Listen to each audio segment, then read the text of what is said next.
திருத்தணி அருள்மிகு சுப்பிரமணிய சுவாமி திருக்கோயில் வரலாறு. திருத்தணி முருகன் கோயில் முருகனின் 6 படை வீடுகளில் 5ஆம் படை வீடாக திகழ்கின்றது. இது இந்தியாவின் வடதமிழ்நாட்டில் உள்ள திருவள்ளூர் மாவட்டம் திருத்தணி மலையில் அமைந்துள்ளது. இது முருகப்பெருமான் வள்ளியை திருமணம் செய்து கொண்ட தலமாகும். ஆண்டின் 365 நாட்களை குறிக்கும்படியாக 365 படிகளைக் கொண்டது இந்த மலைக்கோயில். திருப்புகழ் பாடிய அருணகிரிநாதரால் பாடல் பெற்ற தலமாகும். முத்துச்சாமி தீட்சிதராலும் பாடப்பட்ட தலம். இக்கோயிலை தணிகை முருகன் கோயில் என்றும் அழைப்பர். திருத்தணிகை முருகன் ஞானசக்திதரர் என்னும் நிலையிலேயே எழுந்தருளி விளங்குகிறார். தணிகை முருகனின் வலத் திருக்கரத்தில் மூவிதழ் சக்தியாகிய ஞானவேல் அமைந்திருக்கின்றது. அவர்தம் தொடையில் இடக்கரம் படிந்துள்ளது. முருகன் மயில் இன்றி தனித்த நிலையில் நின்றிருக்கும் அழகிய சிறந்த திருவுருவம். சந்தனம் அரைக்கும் கல். முருகனுக்கு பயன்படுத்தப் பெறுகின்ற சந்தனக் கலவை அரைப்பதற்கு வேண்டிய அற்புதமான பெரிய சந்தனக்கல் ஒன்றுள்ளது. இக்கல் தெய்வானைக்கு சீதனமாக தேவேந்திரன் கொடுத்தது என புராணம் கூறுகிறது. இச்சந்தனம் திருபாத சந்தனம் என்னும் அருட்பிரசாதமாக பக்தர்களுக்கு அருமருந்தாக பயன்படுகிறது. இந்திரனுக்குரிய வாகனமான ஐராவதம் என்னும் யானை தெய்வானையம்மையின் திருமணத்தின் போது சீதனப் பொருளாக இந்திரனால் கொடுக்கப்பெற்ற ஐராவதம் தற்பொழுது கொடிமரம் அருகில் இந்திரலோகத்தை பார்த்தவாறு உள்ளது. ஆடிக்கிருத்திகை சிறப்பு மலர்காவடி பிரார்த்தனை தொடர்ந்து 5 நாட்கள் நடைபெறும். படித்திருவிழா திருப்புகழ். திருப்படி திருவிழா ஓராண்டை குறிக்கும் வகையில் 365 திருப்படிகளுக்கு டிசம்பர் 31 முதல் ஜனவரி 1 வரை ஆகிய தினங்களில் பல்லாயிரக்கணக்கான பக்தர்கள் கொண்டாடி மகிழும் திருவிழாவாகும். மிகவும் பழமை வாய்ந்த இத்திருக்கோயில் முருகப் பெருமானின் 5ஆம் படை வீடாகும். முருகப்பெருமான் தேவர்களின் துயரம் நீங்கும் பொருட்டு சூரபதமருடன் செய்த பெரும் போரும் வள்ளியம்மையை மணந்து கொள்ள வேடர்களுடன் விளையாட்டாக நிகழ்த்திய சிறுகோபமும் தணிந்து அமர்ந்த தலம் ஆதலின் இதற்கு தணிகை என பெயரமைந்தது. தேவர்களின் அச்சம் தணிந்த இடம், முனிவர்களின் காம வெகுளி மயக்கங்களாகிய பகைகள் தணியும் இடம், அடியார்களின் துன்பம், கவலை, பிணி, வறுமை ஆகியவற்றை தணிக்கும் இடம் ஆதலாலும் இதற்கு தணிகை என்று பெயரமைந்தது. இத்திருக்கோயில் சோழர் மற்றும் விஜய நகர காலத்தியது. மேலும் திராவிட கட்டிடக்கலைக்கு சிறந்த எடுத்துக்காட்டாக விளங்குகிறது.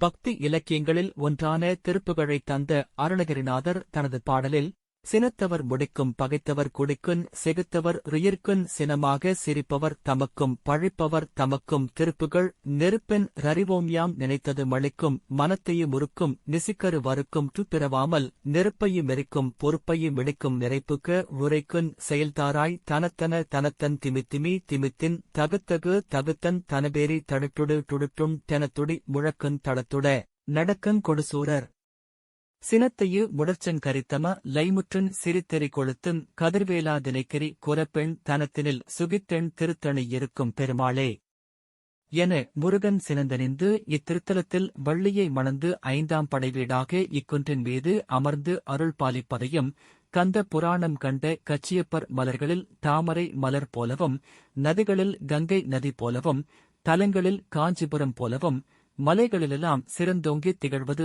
திருத்தணிகை எனக் குறிப்பிட்டுள்ளார். இம்மலையின் 2 பக்கங்களிலும் மலை தொடர்ச்சி பரவியுள்ளது. வடக்கே உள்ள மலை வெண்மையாக இருப்பதால் பச்சரிசி மலை என்றும், தெற்கே உள்ள மலை கருநிறமாக இருப்பதால் புண்ணாக்கு மலை என்றும் அழைக்கப்படுகிறது. சரவணப் பொய்கை என்ற புகழ்மிக்க குமார தீர்த்தம் என்ற திருக்குளம் மலை அடிவாரத்தில் உள்ளது. இத்திருக்குளத்தைச் சுற்றி பல மடங்கள் இருப்பதால் இது மடம் கிராமம் என்று அழைக்கப்படுகிறது. குளத்தின் கிழக்கு கரையிலிருந்து மலையை பார்த்தால் வளைவாக இடப்பெற்ற மாலையைப் போல் இருக்கும். அக்காட்சி மிகவும் அழகாக திகழும். ஆகையால் அருணகிரிநாதர் இதை அழகு திருத்தணி மலை என புகழ்ந்து பாடியுள்ளார். சோழ மன்னன் முதலாம் பராந்தகன் காலத்திய கல்வெட்டு முதல் விஜய நகர மன்னர்களின் காலத்து கல்வெட்டுகள் வரை இக்கோயிலில் உள்ளன. சோழர் காலக்கல்வெட்டு மதுரை கொண்ட பரகேசரி என்று குறிப்பிடுகிறது. நிலக்கொடை அளித்த விவரத்தை தெரிவிக்கிறது. ஊர் திருத்தணிகை என்று குறிக்கப்பட்டுள்ளது. திராவிட கட்டடக் கலைக்கு சான்றாக கருவறை, அர்த்த மண்டபம், மகா மண்டபம் ஆகிய அங்கங்களைப் பெற்றும் கருவறை, உபானம், ஜகதி, முப்பட்டை குமுதம், கண்டம் ஆகிய விமான அங்கங்களைப் பெற்றும் திகழ்கின்றன. கருவறை சதுர வடிவில் கற்றளியாக அமைந்துள்ளது.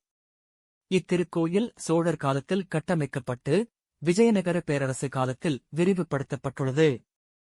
இரண்டாம் திருச்சுற்றில் சிற்ப வேலைப்பாடுகளுடன் கூடிய எழில்மிகு கல் தூண்கள் உள்ளன. இக்கோயிலின் கிழக்கில் அமைந்துள்ள இராஜகோபுரம் 9 நிலைகளை உடையது.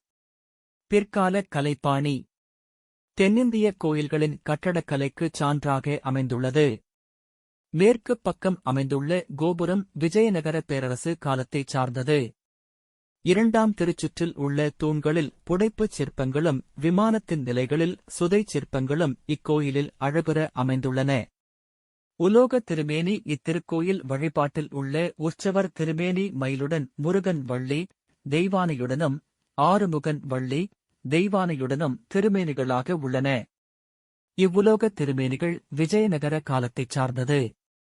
இத்திருக்கோயில் மலைக்கோயில் தேர்வீதியில் அமைந்துள்ள வாகன மண்டபத்தின் சுவர்கள் மற்றும் கூரைப் பகுதியில் காணப்படும் ஓவியங்கள் விஜயநகர பேரரசு காலத்தில் வரையப்பட்டது. இத்திருக்கோயிலில் 1986, 2003 மற்றும் 2011 ஆண்டுகளில் திருப்பணி வேலைகள் மேற்கொள்ளப்பட்டு திருக்குட நன்னீராட்டு விழா நடத்தப்பட்டது. இத்திருக்கோயிலின் திருக்குளம் மலை அடிவாரத்தில் அமையப்பெற்றுள்ளது. இத்திருக்குளம் குமார தீர்த்தம் மற்றும் சரவண பொய்கை என அழைக்கப்படுகிறது.